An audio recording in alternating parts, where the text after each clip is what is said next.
ನೋಡಬೇಕು, ಮಗಳ ಜೊತೆ ಮಾತನಾಡಬೇಕು, ಮಗಳ ಜೊತೆ ಕಾಲ ಕಳಿಬೇಕು ಅಂತ ಮನೆ ಬಿಟ್ಟು ಹೊರಬಂದ ಆ ಮಹಿಳೆ ಮತ್ತೆ ವಾಪಸ್ ಬರೋದೇ ಇಲ್ಲ. ಎಲ್ಲಿಗೆ ಹೋಗಿದ್ದಾಳೆ, ಏನ್ ಆಗಿದ್ದಾಳೆ, ಆಕೆಗೆ ಏನಾಯ್ತು ಅನ್ನೋದು ಕೂಡ ಗೊತ್ತಾಗಲ್ಲ. ಆದ್ರೆ ಅದೊಂದು ದೇಗುಲದ ಸಮೀಪ ಆ ಮಹಿಳೆಯ ಕೈ ತುಂಡಾಗಿ ಬಿದ್ದಿತ್ತು. ಆ ಕೈ ತೋರಿಸಿದ ಅಡ್ರೆಸ್ ಹುಡುಕಿಕೊಂಡು ಹೊರಟಾಗ ಕಾಣಿಸಿದ್ದು ಹೆಣ್ಣಿನ ಮೃತದೇಹದ ಬಿಡಿ ಭಾಗಗಳು. ಆ ಬಿಡಿ ಭಾಗಗಳಿದ್ದ ಕಪ್ಪು ಕವರ್ನಲ್ಲಿ ಮತ್ತೊಂದು ಅಚ್ಚರಿ ವಸ್ತು ಸಿಕ್ಕಿದೆ. ಆ ವಸ್ತು ಮಾಟ ಮಂತ್ರ, ಕ್ಷುದ್ರ ಪೂಜೆಯ ಸೂಚನೆ ಕೊಡ್ತಿದೆ, ವಾಮಾಚಾರದ ಕತೆ ಹೇಳ್ತಿದೆ. ಇಷ್ಟಕ್ಕೂ ಆಗಿದ್ದೇನು? ಮಹಿಳೆಯ ರುಂಡ ಕಡಿದು 4 ದಿಕ್ಕುಗಳಲ್ಲೂ ಬಿಸಾಡಿದ್ದೇಕೆ? ಎಲ್ಲವನ್ನ ಡೀಟೇಲ್ಡ್ ಆಗಿ ತೋರಿಸ್ತೀವಿ ನೋಡಿ.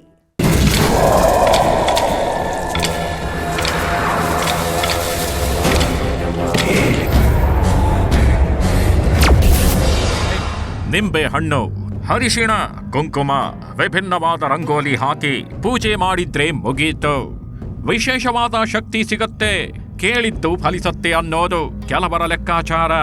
ಇನ್ನು ಕೆಲವರು ನೇರವಾಗಿ ನರಬಲಿ, ಮಹಿಳೆಯ ನೆತ್ತರ ಅಭಿಷೇಕ ಮಾಡ್ತಾರೆ ಅಂತ ಭಯ ಪಟ್ಟಿರೋರು ಇದ್ದಾರೆ. ಇಂತಹ ಭಯಾನಕ ಸೀನ್ಗಳನ್ನ ಕೆಲವು ಸಿನಿಮಾಗಳಲ್ಲಿ ತೋರಿಸಲಾಗಿದೆ. ಆದರೆ ನಾವು ಈಗ ತೋರಿಸೋಕೆ ಹೊರಟಿರೋ ಸ್ಟೋರಿಯಲ್ಲಿ ಇಂಥದ್ದೇ ಅನುಮಾನ, ಇಂಥದ್ದೇ ಮಾಟ ಮಂತ್ರ, ಕ್ಷುದ್ರ ಪೂಜೆಯ ವಿಭಿನ್ನ ವಿಚಿತ್ರವಾದದ್ದು. ಮನೆಯಿಂದ ಹೊರಬಂದ ಮಹಿಳೆಯನ್ನ ಬಲಿ ತೆಗೆದುಕೊಂಡಿರೋ ಭಯಾನಕ ಸ್ಟೋರಿಗಿದು. ಮಹಿಳೆಯನ್ನ ತುಂಡರಿಸಿ 4 ದಿಕ್ಕುಗಳಿಗೂ ಎಸೆದಿರುವ ರಿಯಲ್ ವಿಷಯ ಆಗಿದು. ದೇವಾಲಯದ 30 ಕಿಲೋಮೀಟರ್ ವರೆಗೂ ಮಹಿಳೆಯ ನೆತ್ತರಾಭಿಷೇಕ ಮಾಡಲಾಗಿದೆ ಎನ್ನಲಾಗ್ತಿರೋ ಭಯಾನಕತೆಗಿದು.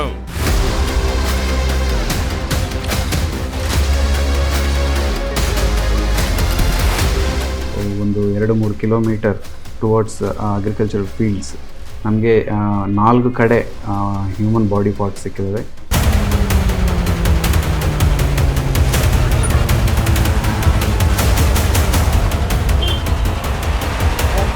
ಒಂದು ಕಡೆ ಎಡಗೈ, ಇನ್ನೊಂದು ಕಡೆ ಬಲಗೈ, 4 ಆರ್ಮ್ಸ್ ಸಿಕ್ಕಿದ್ದಾವೆ. ಇನ್ನೊಂದು ಕಡೆ ಗಟ್ ಪಾರ್ಟ್, ಬಾಡಿ ಮಾಸ್ ಪಾರ್ಟ್ ಸಿಕ್ಕಿದೆ.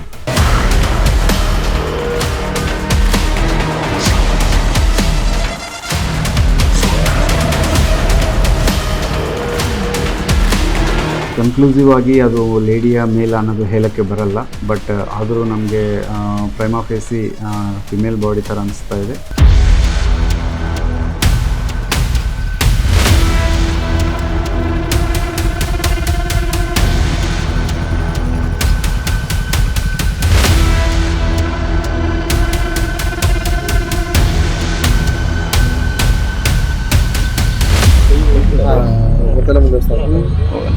ಎರಡು ಕೈಗಳ ಮೇಲೆ ಟ್ಯಾಟೂ ಗುರ್ತಿದೆ.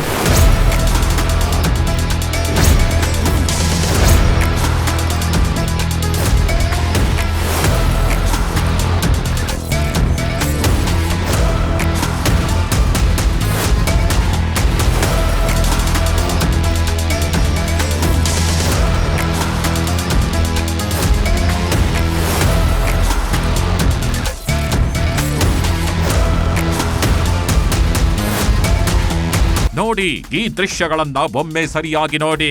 ಶ್ರೀ ಆದಿಶಕ್ತಿ ಮುತ್ಯಾಲಮ್ಮ ದೇವಿಯ ದೇವಾಲಯ. ದೇಗುಲದಲ್ಲಿ ಯಾವುದೇ ವಿಶೇಷ ಪೂಜೆ ಇಲ್ಲ, ಯಾವುದೇ ಜಾತ್ರಾ ಮಹೋತ್ಸವವೂ ನಡೆಯುತ್ತಿಲ್ಲ. ಹೀಗಿದ್ರು ಇದೇ ದೇಗುಲದ ಸುತ್ತಲೂ ಜನ ಗರಬಡಿದಂತೆ ನಿಂತಿದ್ರು. ಕಾಪಾಡು ದೇವಿ ಅಂತ ಕೈ ಮುಗಿದು ಬೇಡಿಕೊಳ್ಳೋಕೆ ಬಂದವರು ಸ್ವಲ್ಪ ದೂರದಲ್ಲೇ ನಿಂತುಬಿಟ್ಟಿದ್ರು. ಏನೇ ಮಾಡಿದ್ರು ದೇಗುಲದ ಬಳಿ ಹೋಗೋಕಾಗಿರ್ಲಿಲ್ಲ, ಪೂಜೆ ಮಾಡೋ ಕೆಲಸಕ್ಕೂ ಹೋಗಲ್ಲ. ಕೆಲವರಂತೂ ಇರೋ ಕೆಲಸ ಬಿಟ್ಟು ದೇಗುಲದ ಸಮೀಪ ಓಡೋಡಿ ಬಂದಿದ್ರು. ಎಲ್ರು ಕಣ್ ಬಿಟ್ಕೊಂಡು ನೋಡ್ತಾ ನಿಂತಿದ್ರು. ಕೆಲವರಂತೂ ನಿಂತಲ್ಲೇ ನಡುಗಿ ಹೋಗಿದ್ರು. ಏನಾಯ್ತು ಅಂತ ಥರ ಗುಟ್ಟಿ ಹೋಗಿದ್ರು. ಯಾಕಂದ್ರೆ ಯಾವತ್ತೂ ಇಲ್ಲದ, ಹಿಂದೆಂದೂ ನಡೆಯದ ಘಟನೆ ನಡೆದೇ ಬಿಟ್ಟಿತ್ತು. ವಾಮಾಚಾರದ ಸೀನ್ಗಳು ಕ್ರಿಯೇಟ್ ಆಗೋಗಿದ್ವು. ಮಾಟ ಮಂತ್ರ, ಇಷ್ಟಾರ್ಥ ಕರುಣಿಸೋ ದೇವಿಯ ಗೆದರು ಮಾಟ ಮಂತ್ರ.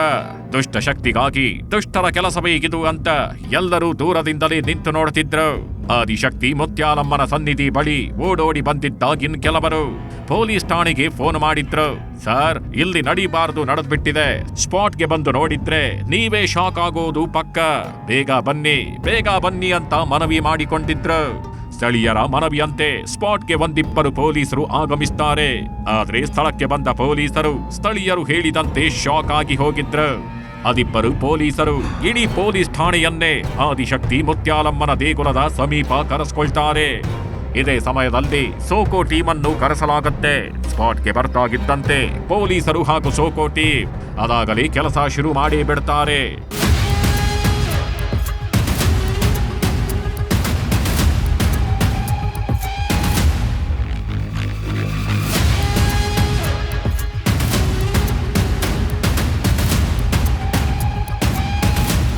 ಯಾವುದೇ ಪೂಜೆ ನಡೆದಿರಲಿಲ್ಲ.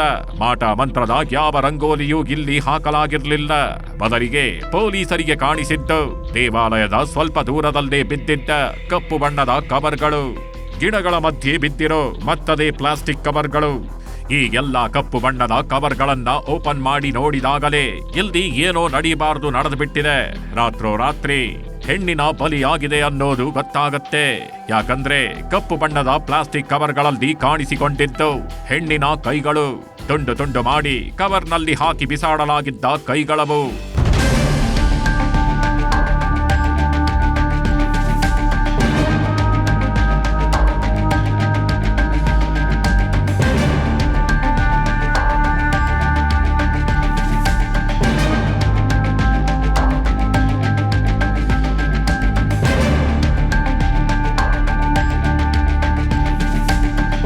ಇಲ್ಲಿ ಹೀಗೆ ಪೊಲೀಸರು ಕವರ್ಗಳನ್ನ ಓಪನ್ ಮಾಡಿ ನೋಡಿದಾಗ ಒಂದ್ ಕಡೆ ಎಡಗೈ, ಇನ್ನೊಂದ್ ಕಡೆ ಬಲಗೈ, ಮತ್ತೊಂದ್ ಕಡೆ ರುಂಡ, ಇನ್ನೊಂದು ದಿಕ್ಕಿನಲ್ಲಿ ಕಾಲುಗಳು ಕಾಣಿಸಿಕೊಳ್ತಿದ್ವು. ಹೀಗೆ ಎಲ್ಲ ಅಂಗಾಂಗಗಳನ್ನ ಕಲೆಕ್ಟ್ ಮಾಡಿಕೊಂಡು ಜೋಡಿಸಿ ನೋಡಿದಾಗ ಇದು ಮಹಿಳೆಯ ಮೃತದೇಹ ಅನ್ನೋದು ಗೊತ್ತಾಗತ್ತೆ. ಇಷ್ಟೇ ಅಲ್ಲ, ಪೊಲೀಸರಿಗೆ ಪತ್ತೆಯಾಗಿರೋ ಕೈಕಾಲುಗಳು ಹಾಗೂ ರುಂಡ ಮುಂಡದ ಎಲ್ಲಾ ಜಾಗಗಳಲ್ಲೂ ಎರಡೆರಡು ಕಬ್ಬಿಣದ ಪೀಸ್ಗಳು ಪತ್ತೆಯಾಗಿವೆ. ಮಹಿಳೆಯನ್ನ ಕೊಲೆ ಮಾಡಿದವರು ಕಬ್ಬಿಣದ ಪೀಸ್ಗಳನ್ನ ಯಾಕೆ ಇಟ್ರು? ಕಬ್ಬಿಣದ ಪೀಸ್ಗಳು ಹಾಗೂ ಮಹಿಳೆಯ ಅಂಗಾಂಗಗಳನ್ನ ತುಂಡರಿಸಿರೋದ್ರ ಹಿನ್ನೆಲೆ ಏನು ಅಂತ ತಡಕಾಡಲಾಗಿದೆ. ವಾಮಾಚಾರದ ವಾಸನೆ ಬರ್ತಿದೆ. ಮಾಟಗಾರರ ವಿಷಯ ಹೊರಬರ್ತಿದೆ. ಇಷ್ಟಕ್ಕೂ ಏನಿದು ಮಹಿಳೆಯನ್ನ ಕೊಂದು ತುಂಡು ತುಂಡು ಮಾಡಿ ಬಿಸಾಡಿರೋ ಹಿಂದಿನ ಕಥೆ ಅನ್ನೋದನ್ನೇ ನಾವು ನಿಮಗೆ ತೋರಿಸೋಕೆ ಹೊರಟಿರೋದು. ನಿಧಿಗಾಗಿ ನಡೀತ ಮಹಿಳೆಯ ಬಲಿ. ಮಹಿಳೆ ರುಂಡ ಕಡಿದು ಕಬ್ಬಿಣದ ಪೀಸ್ ಇಟ್ಟಿದ್ದು ಯಾಕೆ?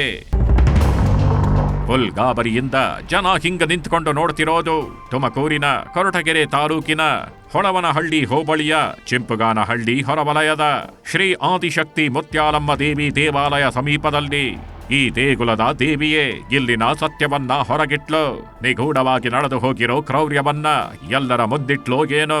ಆದರೆ ದೇವಾಲಯದ ಸುತ್ತಲೂ ದೇವಿಯ ಆಲಯದ 4 ದಿಕ್ಕುಗಳಲ್ಲೂ ಕಪ್ಪು ಬಣ್ಣದ ಕವರ್ಗಳು ಬಿದ್ದಿದ್ವು.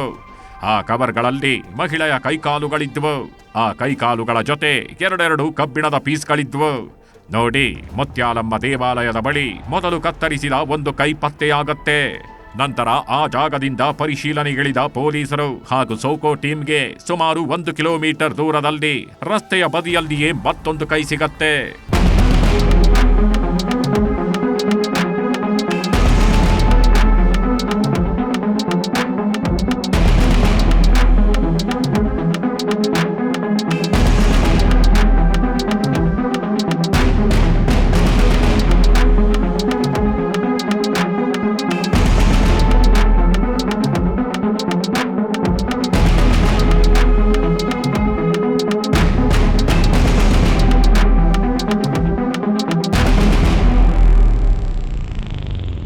ಎರಡು ಕೈಗಳು ಕಾಣಿಸಿಕೊಳ್ತಿದ್ದಂತೆ ಅಚ್ಚರಿಯಿಂದಲೇ ಪೊಲೀಸರು ಶೋಧ ಕಾರ್ಯ ಮುಂದುವರೆಸ್ತಾರೆ. ದೇಹದ ಉಳಿದ ಭಾಗಗಳು ಎಲ್ಲಿ? ಈ 2 ಕೈಗಳನ್ನ ಕವರ್ಗಳಲ್ಲಿ ಇಟ್ಟು ಬಿಸಾಡಿದ ಹೇಗೆ ಅನ್ನೋ ಪ್ರಶ್ನೆಗಳಿಗೆ ಉತ್ತರ ಹುಡುಕ್ತಾ ಮುಂದೆ ಸಾಕ್ತಾರೆ. ಹೀಗೆ ಮುಂದೆ ಹೋಗ್ತಾಗಿದ್ದಂತೆ ಸ್ವಲ್ಪ ದೂರದಲ್ಲಿ ಬಿದ್ದಿದ್ದ ಕರುಳನ್ನ ತುಂಬಿರೋ ಪ್ಲಾಸ್ಟಿಕ್ ಕವರ್ ಪತ್ತೆಯಾಗತ್ತೆ. ಮತ್ತಷ್ಟು ದೂರದಲ್ಲಿ ದೇಹದ ಮುಂಡದ ಭಾಗವನ್ನ ಛಿದ್ರಗೊಳಿಸಿ ಬಿಸಾಡಲಾಗಿದೆ. ಮತ್ತೊಂದು ಕಡೆ ಸಿದ್ದರ ಬೆಟ್ಟದಿಂದ ತೋವಿನ ಕೆರೆಗೆ ಸಂಪರ್ಕಿಸುವ ರಸ್ತೆ ಬದಿಯಲ್ಲೂ ಕೂಡ 6ನೇ ಪ್ಯಾಕೆಟ್ ಪತ್ತೆಯಾಗತ್ತೆ. ಆ ಕವರ್ನಲ್ಲಿ ಮಹಿಳೆಯ ಹೊಟ್ಟೆಯ ಭಾಗ ಪತ್ತೆಯಾಗಿದೆ. ಮಹಿಳೆಯನ್ನ ಕೋಳಿ ಕತ್ತರಿಸಿದಂತೆ ಕತ್ತರಿಸಿ ಹಾಕಿರುವ ದುಷ್ಕರ್ಮಿಗಳು ಕೊನೆಗೆ ಆ ಇಡೀ ದೇಹದ ಭಾಗಗಳನ್ನ ಸಪರೇಟ್ ಮಾಡಿ ಪಾರ್ಸಲ್ ಮಾಡಿ ಕೋಳಿ ಕಸವನ್ನ ಎಸೆಯುವ ಹಾಗೆ ಎಸೆದು ಹೋಗಿದ್ದಾರೆ. ಒಲೋನಲ್ಲಿ ಗ್ರಾಮ, ಲಿಂಗಾಪುರ ಹತ್ತಿರ, ಸುಮಾರು ಒಂದು 2-3 ಕಿಲೋಮೀಟರ್ ಟುವರ್ಡ್ಸ್ ಅಗ್ರಿಕಲ್ಚರಲ್ ಫೀಲ್ಡ್ಸ್. ನಮಗೆ 4 ಕಡೆ ಹ್ಯೂಮನ್ ಬಾಡಿ ಪಾರ್ಟ್ಸ್ ಸಿಕ್ಕಿದ್ದಾವೆ. ಒಂದು ಕಡೆ ಎಡಗೈ, ಇನ್ನೊಂದು ಕಡೆ ಬಲಗೈ, 4 ಆರ್ಮ್ಸ್ ಸಿಕ್ಕಿದ್ದಾವೆ. ಇನ್ನೊಂದು ಕಡೆ ಗಟ್ ಪಾರ್ಟ್, ಬಾಡಿ ಮಾಸ್ ಪಾರ್ಟ್ ಸಿಕ್ಕಿದೆ. ಸೊ ಅದು ಈಗ FSLಗೆ ಕಳಿಸಿ ಅದು ಏನಾಗಿದೆ, ಸೊ ಪೋಸ್ಟ್ ಮಾರ್ಟಮ್ ಕಳಿಸಿ ಅದು ಹೆಂಗೆ ಆಗಿದೆ, ಏನಾಗಿದೆ ಅನ್ನೋ ತಿಳ್ಕೊಳ್ಳೋಕ್ಕೆ ಪ್ರಯತ್ನ ಮಾಡ್ತೀವಿ. ಅದು ಆಗಸ್ಟ್ 7ನೇ ತಾರೀಕು. ದೇವಾಲಯ ಸಮೀಪ ಇದೇ ದೇಗುಲದ ರಸ್ತೆಯಲ್ಲಿ ಶ್ವಾನವೊಂದು ಕವರ್ ಎಳ್ಕೊಂಡು ಬಂದಿತ್ತು. ಆ ಕವರ್ನಲ್ಲಿ ಏನಿದೆ ಅಂತ ನೋಡಿದ್ರೆ ಕಾಣಿಸಿದ್ದು ಕೈ. ಈ ಕೈ ಸಿಕ್ಕಿದ ಬಳಿಕ ಸುತ್ತಲೂ ತಡಕಾಡಿದ ಕಡೆಯಲ್ಲ ಮಾನವನ ದೇಹದ ವಿವಿಧ ಭಾಗಗಳು ಸಿಕ್ತಾನೇಗಿದ್ವು. ಒಂದು ಕವರ್ನಲ್ಲಿ ಬಲಗೈ, ಮತ್ತೊಂದು ಕವರ್ನಲ್ಲಿ ಎಡಗೈ, ಇನ್ನೊಂದು ಕವರ್ನಲ್ಲಿ ಕರುಳುಗಳು, ಮತ್ತೊಂದು ಪ್ಲೇಸ್ನಲ್ಲಿ ಮುಂಡ. ಹೀಗೆ ಸುಮಾರು 3 ಕಿಲೋಮೀಟರ್ ವ್ಯಾಪ್ತಿಯಲ್ಲಿ ಶೋಧ ನಡೆಸಿದಾಗ ತುಂಡು ತುಂಡು ಮಾಡಿ ಬಿಸಾಡಿರೋ ಕಾಲುಗಳು ಕೂಡ ಸಿಗತ್ವೆ. ಘಟನಾ ಸ್ಥಳಕ್ಕೆ ತುಮಕೂರು SP ಅಶೋಕ್ ವೆಂಕಟ್ ಕೂಡ ಭೇಟಿ ನೀಡಿ ಪರಿಶೀಲನೆ ನಡೆಸ್ತಾರೆ. ಕೊರಟಗೆರೆ ಪೊಲೀಸ್ ಠಾಣಾ ವ್ಯಾಪ್ತಿಯಲ್ಲಿ ಘಟನೆ ನಡೆದಿದ್ದು, ಕೊರಟಗೆರೆ ಪೊಲೀಸರು ಪ್ರಕರಣವನ್ನ ದಾಖಲಿಸಿಕೊಂಡು ಆ ನಿಗೂಢ ರಹಸ್ಯ ಭೇದಿಸೋಕೆ ಮುಂದಾಗ್ತಾರೆ. ಆದ್ರೆ ಆ ಕೆಲಸ ಅಷ್ಟು ಸುಲಭವಾಗಿರ್ಲಿಲ್ಲ. ಯಾಕಂದ್ರೆ ಸಿಕ್ಕಿರೋದು ಕೈಕಾಲುಗಳು ಹಾಗೂ ಮುಂಡ ಮಾತ್ರ. ಆದರೆ ಅಸಲಿಗೆ ಬೇಕಾಗಿರೋ ರುಂಡವೇ ಪತ್ತೆಯಾಗಿರ್ಲಿಲ್ಲ. ಬಾಡಿ ಐಡೆಂಟಿಫಿಕೇಷನ್ ಆಗಿಲ್ಲ ಮತ್ತು ಯಾವಾಗ ತಂದು ಹಾಕಿದಾರ ಅನ್ನೋದು ಇನ್ನೂ ಕಂಡು ಬಂದಿಲ್ಲ. ಸೊ ಇಮಿಡಿಯೇಟಾಗಿ ಒಂದು FIR ರಿಜಿಸ್ಟರ್ ಮಾಡಿಕೊಂಡು ಇನ್ವೆಸ್ಟಿಗೇಷನ್ನಲ್ಲಿ ಇದೆಲ್ಲ ತಿಳ್ಕೊಂಡು ಆದಷ್ಟು ಬೇಗ ನಾವು ಅಕ್ಯೂಸರ್ಗಳನ್ನು ಅಥವಾ ನಡೆದಿರೋ ಘಟನೆಯನ್ನು ಪತ್ತೆ ಮಾಡ್ತೀವಿ. ಸದ್ಯಕ್ಕೆ ಅವೇನು ಮಿಕ್ಕಿದ ಯಾವುದು ಸಿಕ್ಕಿಲ್ಲ. ಬರೀ 2 ಕೈಗಳು after elbow, 4 hand and palm part ಸಿಕ್ಕಿದೆ. ಮಿಕ್ಕಿದ್ದನ್ನು ನಾವು ಕೂಂಬಿಂಗ್ ಮಾಡಿಸ್ತಾ ಇದ್ದೀವಿ. ಆ ಥರ ಏನಾದರೂ ಕಂಡು ಬಂದರೆ ನಾವು ಅದನ್ನು ಸಹ ಇನ್ವೆಸ್ಟಿಗೇಷನ್ ತಗೊಂಡು ಮುಂದಿನ ಕ್ರಮ ತಗೊಳ್ತೀವಿ. ಕೊರಟಗೆರೆ ಪೊಲೀಸರಿಗೆ ದೊಡ್ಡ ಸವಾಲಿನ ಕೇಸ್ ಇದಾಗಿತ್ತು. ಅದಾಗಲೇ ದೇಹವನ್ನ ಪೀಸ್ ಮಾಡಿ 1 ವಾರವೇ ಆಗೋಗಿತ್ತು. ಸಿಕ್ಕಿರೋ ಮೃತದೇಹದ ಬಿಡಿಭಾಗಗಳು ಕೊಳೆತು ಹೋಗಿದ್ವು. ಈ ನಡುವೆ ಕಾಲುಗಳ ಬೆರಳುಗಳ ಮೇಲಿರೋ ನೇಲ್ ಪಾಲಿಶ್ ಬಣ್ಣ ನೋಡಿ ಇದು ಹೆಣ್ಣಿನ ಅಂಗಾಂಗಗಳು. ಹೆಣ್ಣನ್ನ ಕೊಲೆ ಮಾಡಿ ನಂತರ ಕೈಕಾಲುಗಳನ್ನ ಸೆಪರೇಟ್ ಮಾಡಿ ಎಲ್ಲವನ್ನೂ ಕವರ್ನಲ್ಲಿ ತುಂಬಿ ಪಾರ್ಸಲ್ ಮಾಡಿ ಚಿಂಪುಗಾನಹಳ್ಳಿ ಹೊರವಲಯದ ಮುತ್ಯಾಲ ದೇವಾಲಯದ ಸುತ್ತಲೂ ಎಸೆದು ಹೋಗಿದ್ದಾರೆ ಅನ್ನೋದನ್ನ ಪೊಲೀಸರು ಅಂದಾಜಿಸ್ತಾರೆ. ಅಲ್ಲದೆ ರುಂಡ ಸಿಗೋ ತನಕ ಇಲ್ಲಿ ನಡೆದು ಹೋಗಿರೋ ವಿಕೃತಿ ಗೊತ್ತಾಗಲ್ಲ ಅಂತ ಕೊರಟಗೆರೆ ತಾಲೂಕಿನ ಸಿದ್ದರಬೆಟ್ಟ ಮತ್ತು ಮಲ್ಲೇಗಾಂವ್ ಸುತ್ತಮುತ್ತ 10 ಕಡೆ ವಿವಿಧ ಸ್ಥಳಗಳಲ್ಲಿ ತಡಕಾಡ್ತಾರೆ. ಹೀಗೆ ಎಲ್ಲಾ ಕಡೆ ಶೋಧ ಮಾಡ್ತಿರ್ಬೇಕಾದ್ರೆ ಕೊರಟಗೆರೆಯ ಸಿದ್ದರಬೆಟ್ಟದ ಸಮೀಪ ಮರೇನಾಯಕನಹಳ್ಳಿ, ಮಲ್ಲೇಗಾಂವ್, ಚಿಕ್ಕವಳ್ಳಿ ಕೆರೆ, ಲಿಂಗಾಪುರ, ಜೋನಿಗರಹಳ್ಳಿ ಸೇರಿದಂತೆ ಇಂದು 10 ಕಡೆಗಳಲ್ಲಿ ಮಹಿಳೆಯ ಶವದ ತುಂಡುಗಳು ಸಿಗ್ತಾವೆ. ಹೀಗೆ ಎಲ್ಲಾ ಕಡೆ ತಡಕಾಡಿದಾಗ ಸುಮಾರು 30 ಕಿಲೋಮೀಟರ್ ದೂರದಲ್ಲಿ ರುಂಡ ಸಿಗತ್ತೆ.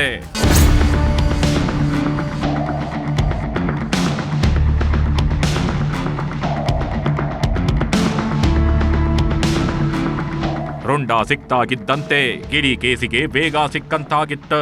ಭಯಾನಕವಾಗಿ ಕೊಲೆಯಾಗಿ ಹೋಗಿರೋದು ಹೆಣ್ಣು ಅನ್ನೋದು ಮತ್ತಷ್ಟು ಕನ್ಫರ್ಮ್ ಆಗಿತ್ತು. ರುಂಡದ ಮೇಲಿನ ಕೂದಲು, ಹಲ್ಲುಗಳು ಹಾಗೂ ಮುಖದ ಮೇಲಿನ ಗುರುತು ಇದು ಹೆಣ್ಣಿನ ಶವ ಅನ್ನೋದನ್ನ ಖಾತ್ರಿಪಡಿಸಿತ್ತು. ಇಷ್ಟೇ ಅಲ್ಲ, ತಲೆಯ ಭಾಗಕ್ಕೆ ಬಲವಾಗಿ ಹೊಡೆದು ಮುಖವೇ ಗುರುತು ಸಿಗದಂತೆ ಮಾಡಿದ್ರು. ಹೀಗಾಗಿ ಪೊಲೀಸರು ಮತ್ತೊಂದು ಆಂಗಲ್ನಲ್ಲಿ ತನಿಖೆ ಮಾಡೋಕೆ ಮುಂದಾಗ್ತಾರೆ. ರುಂಡಾಗೇನೋ ಸಿಕ್ತು. 4 ದಿಕ್ಕುಗಳಲ್ಲಿ ಶೋಧ ಕಾರ್ಯ ನಡೆಸ್ತಾರೆ. ಸುಮಾರು 30 ಕಿಲೋಮೀಟರ್ ಅಲೆದಾಡಿ ರುಂಡ ಮುಂಡ ಹುಡುಕಿದ್ದು ಆಯ್ತು. ಕೈಕಾಲುಗಳನ್ನ ಜೋಡಿಸಿದ್ದು ಆಯ್ತು. ಆದರೆ ಕೊಲೆಯಾಗಿ ಹೋಗಿರೋ ಮಹಿಳೆ ಯಾರು, ಯಾತಕ್ಕಾಗಿ ಹೀಗೆ ಕೈಕಾಲುಗಳನ್ನ ತುಂಡು ತುಂಡು ಮಾಡಿ ಬಿಸಾಡಿದ್ರು, ಆ ಕ್ರೌರ್ಯ ಮೆರೆದಿದ್ದೇಕೆ ಅನ್ನೋದನ್ನ ತಿಳಿದುಕೊಳ್ಳೋಕೆ ಮುಂದಾಗ್ತಾರೆ.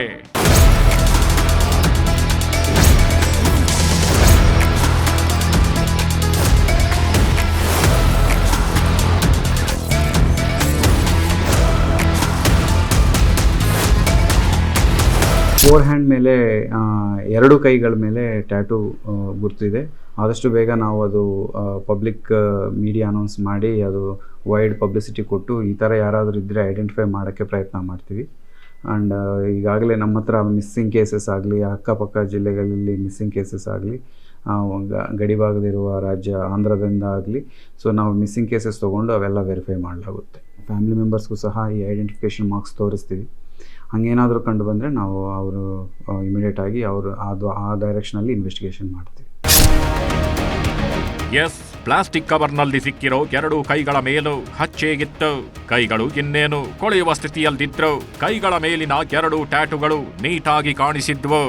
ಈ ಟ್ಯಾಟೂ ಕೂಡ ಇದು ಹೆಣ್ಣಿನ ಮೃತದೇಹವೇ ಅನ್ನೋದನ್ನ ಕನ್ಫರ್ಮ್ ಮಾಡಿತ್ತು. ಯಾಕಂದ್ರೆ ಆ ಹಚ್ಚೆ ರಂಗೋಲಿ ರೀತಿ ಇತ್ತು. ಅಂತಹ ಹಚ್ಚೆಗಳನ್ನ ಸಾಮಾನ್ಯವಾಗಿ ಹೆಣ್ಣು ಮಕ್ಕಳೇ ಹಾಕಿಸಿಕೊಳ್ತಾರೆ ಅನ್ನೋದು ಪೊಲೀಸರಿಗೆ ಗೊತ್ತಾಗಿತ್ತು. ಈ ನಡುವೆ ಈ ರೀತಿಯ ಹಚ್ಚೆ ಯಾರಾದ್ರೂ ಹಾಕಿಸಿಕೊಂಡಿರೋದನ್ನ ನೋಡಿದ್ದೀರಾ ಅಂತ ಪೊಲೀಸರು ವಿಚಾರಿಸೋಕೆ ಮುಂದಾಗ್ತಾರೆ.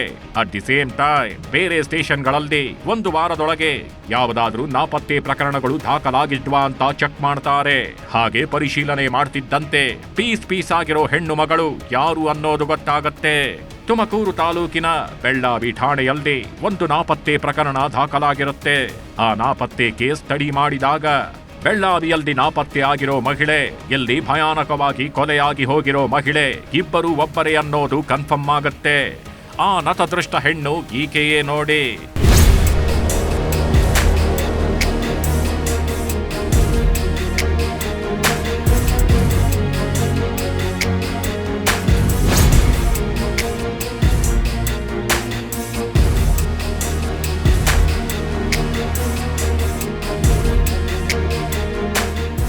ಈಕೆಯೇ ಕೊರಟಗೆರೆಯ ಚಿಂಪುಗಾನಹಳ್ಳಿ ಹೊರವಲಯದಲ್ಲಿ ಭೀಕರವಾಗಿ ಕೊಲೆಯಾಗಿ ಹೋಗಿರೋದು.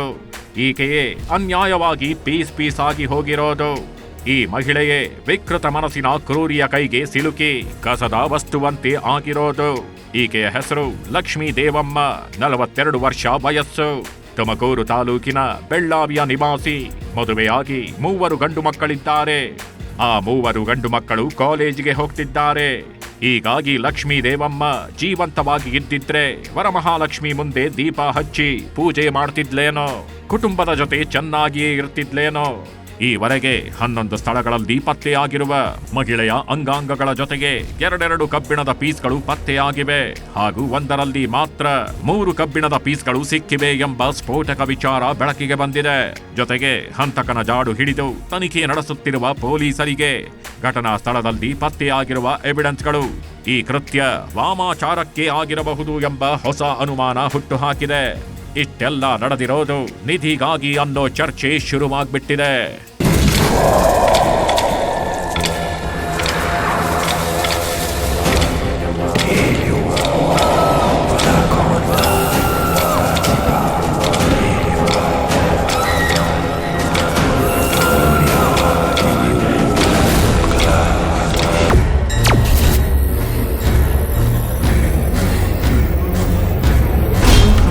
ತುಂಡಾಗಿರೋ ಮಹಿಳೆಯ ಅಂಗಾಂಗಗಳ ಬಳಿ ಬೆಳ್ಳಿ ಕಬ್ಬಿಣದ ವಸ್ತು ಗಿಟ್ಟಿದ್ದೇಕೆ? ಆಂಧ್ರ ಮೂಲದ ವಾಮಾಚಾರಿಗಳಿಂದ ನಡೆಯಿತ ನರಬಲಿ. ಪೀಸ್ ಆಗಿ ಪತ್ತೆಯಾಗಿರೋ ಈ ಲಕ್ಷ್ಮೀ ದೇವಮ್ಮ ಆಗಸ್ಟ್ 3ನೇ ತಾರೀಕು ಮಗಳನ್ನ ನೋಡಲು ಊರಡಿಗೆರೆ ಗ್ರಾಮದ ಕಡೆ ಹೋಗಿದ್ದಾಳೆ. ಆದರೆ ಮಗಳನ್ನ ನೋಡಿದ್ಲೋ ಇಲ್ವೋ, ಮಗಳನ್ನ ಮಾತನಾಡಿಸಿದ್ಲೋ ಇಲ್ವೋ, ಬಟ್ ರಾತ್ರಿ 10 ಗಂಟೆ ಆದ್ರೂ ಮನೆಗೆ ವಾಪಸ್ ಬರೋದಿಲ್ಲ. ಊರಡಿಗೆರೆಯಲ್ಲಿರೋ ಮಗಳಿಗೂ ಕೂಡ ಅಮ್ಮನ ಬಗ್ಗೆ ಮಾಹಿತಿ ಇರೋದಿಲ್ಲ. ಹೀಗಾಗಿ ಆಗಸ್ಟ್ 4ನೇ ತಾರೀಕು ಲಕ್ಷ್ಮೀ ದೇವಮ್ಮಳ ಗಂಡ ಬಸವರಾಜು ಸೀದಾ ಬೆಳ್ಳಾವಿ ಠಾಣೆಗೆ ಬಂದಿದ್ದಾನೆ. ಬೆಳ್ಳಾವಿ ಪೊಲೀಸ್ ಠಾಣೆಯಲ್ಲಿ ನನ್ನ ಹೆಂಡತಿ ಕಾಣಿಸ್ತಿಲ್ಲ, ಎಲ್ಲಿದ್ದಾಳೆ ಏನಾದ್ಲು ಅನ್ನೋದು ಗೊತ್ತಾಗ್ತಿಲ್ಲ, ನನ್ನ ಹೆಂಡತಿಯನ್ನ ಹುಡುಕಿಕೊಡಿ ಅಂತ ನಾಪತ್ತೆ ದೂರು ಕೊಟ್ಟು ಸುಮ್ಮನಾಗ್ಬಿಡ್ತಾನೆ. ಆದ್ರೆ ಆತನಿಗೇನ್ ಗೊತ್ತಿತ್ತು, ನಾಪತ್ತೆಯಾಗಿರೋ ಲಕ್ಷ್ಮೀ ದೇವಮ್ಮ ಕೊಲೆಯಾಗಿ ಹೋಗಿದ್ದಾಳೆ, ಪೀಸ್ ಆಗಿ 4 ದಿಕ್ಕಿನಲ್ಲಿ ಕಸವಾಗಿ ಬಿದ್ದಿದ್ದಾಳೆ ಅನ್ನೋದು. ತುಮಕೂರಿನ ಚಿಂಪುಗಾನಹಳ್ಳಿ ಹೊರವಲಯದ ಮುತ್ಯಾಲಮ್ಮ ದೇವಾಲಯದ ಬಳಿ ಸಿಕ್ಕ 1 ಕೈ ಹಾಗೂ ಇದೇ ದೇಗುಲದಿಂದ 30 ಕಿಲೋಮೀಟರ್ ದೂರದಲ್ಲಿ ಕಾಲುಗಳು ಹಾಗೂ ರುಂಡ ಸಿಗುತ್ತೆ. ಪೊಲೀಸರು ವಾಮಾಚಾರದ ಆಂಗಲ್ನಲ್ಲಿ ಯಾಕೆ ತನಿಖೆ ಮಾಡ್ತಿರೋದು ಅಂದ್ರೆ, ಆಂಧ್ರ ಗಡಿ ಭಾಗವಾಗಿರೋ ಈ ಪ್ರದೇಶಗಳಲ್ಲಿ ಆಗಾಗ ನಿಧಿಗಾಗಿ ಶೋಧ ನಡೆಯುತ್ತಂತೆ. ಆಂಧ್ರದ ಪೆನುಗೊಂಡ ರಾಯಲಸೀಮಾ ಪ್ರದೇಶಗಳಲ್ಲಿ ನಿಧಿಯ ಆಸೆಗಾಗಿ ನರಬಲಿ ಕೊಡೋದು, ಮೃತದೇಹದ ಪಕ್ಕದಲ್ಲಿ ಬೆಳ್ಳಿ ಹಾಗೂ ಕಬ್ಬಿಣದ ವಸ್ತುಗಳನ್ನಾಗಿಡುವಂತಹ ಪ್ರಕರಣಗಳು ಆಗಾಗ ಬೆಳಕಿಗೆ ಬಂದಿದೆ. ಇಲ್ಲೂ ಕೂಡ ನಿಧಿಗಾಗಿಯೇ ಮಹಿಳೆಯನ್ನ ಕೊಲೆ ಮಾಡಿ ಪೀಸ್ ಮಾಡಿರಬಹುದು ಅಂತ ಪೊಲೀಸರು ತನಿಖೆ ಮಾಡ್ತಿದ್ದಾರೆ.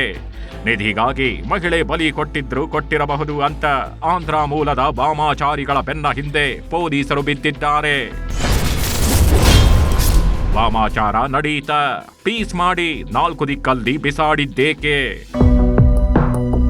ಯಾವಾಗ ಮೃತದೇಹದ ಪೀಸ್ಗಳಿದ್ದ ಕವರ್ಗಳಲ್ಲಿ ಕಬ್ಬಿಣದ ಪೀಸ್ಗಳು ಹಾಗೂ ಕೆಲ ವಸ್ತುಗಳು ಪತ್ತೆಯಾದವು, ಯಾವಾಗ ಹೆಣ್ಣಿನ ಮೃತದೇಹವನ್ನ ತುಂಡರಿಸಿ 4 ದಿಕ್ಕುಗಳಲ್ಲೂ ಎಸೆದಿದ್ದಾರೆ ಅನ್ನೋದು ಗೊತ್ತಾಯ್ತು.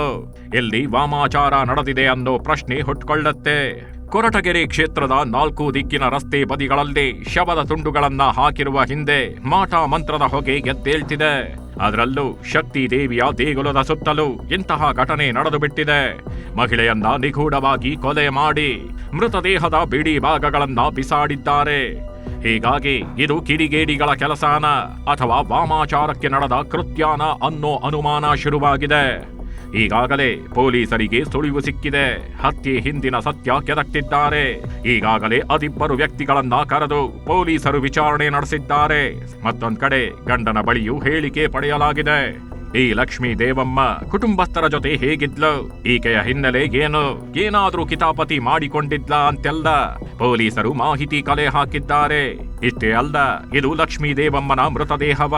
ಇಲ್ಲಿ ಸಿಕ್ಕಿರೋ ಎಲ್ಲಾ ಬಿಡಿ ಭಾಗಗಳು ಲಕ್ಷ್ಮೀ ದೇವಮ್ಮನದ್ದೇನಾ ಅಂತ ತಿಳಿದುಕೊಳ್ಳೋಕೆ ಪೊಲೀಸರು DNA ಟೆಸ್ಟ್ ಮಾಡಿಸಿದ್ದಾರೆ.